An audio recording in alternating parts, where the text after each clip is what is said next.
Yon mga kaserplo, nandito tayo ngayon sa Divisoria para mamili ng aking paninda. Pupunta tayo ngayon sa Juan Luna Street. Dito ko nabibili yung paninda kong mantel. Na si Mudra, nagmamadali pa. Akala mo ang daming puhunan, no? Kung makautos pa yan, galit pa yan, no? Akala mo marami talagang puhunan, no? Hinay-hinay lang, Nay. Wala tayong puhunan na malaki. Baka akala niya ang dami yung dalang pera. Alam niyo mga lods, pagka magdi-December tapos hanggang January, ito yung paninda ko talaga, taon-taon yan. Nagtitinda ako ng mantel.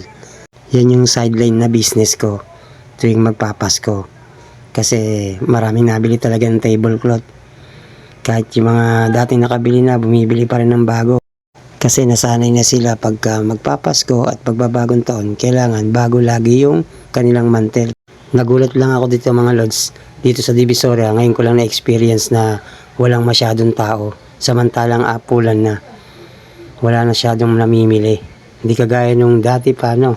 Talagang dagsa yung mga tao pagka ganitong kalahatian ng December, marami nang namimili.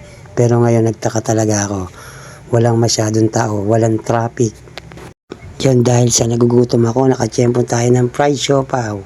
28 pesos lang yan lods.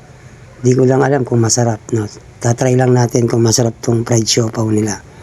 Yon dahil na tali na yung ating paninda, no? Ikakarga na natin sa jeep, no? Yan nga, pauwi na tayo ng Laguna. Nakasakay na tayo ng jeep papuntang Buendia. Nakita niyo naman mga idol, walang ka-traffic. Eto na, sinimulan ko ng gupitin ng mga mantel kasi ako na yung gumagawa ng sukat niyan. Ang mantel kasi may mga sukat yan. Merong 4, 6, 8,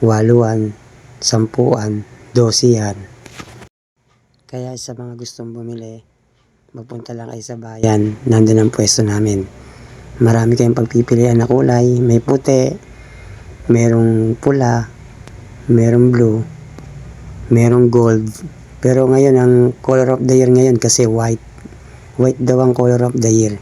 Kaya bumili ako ng white para maraming benta. Ano pang hinihintay nyo? Tara, bili na.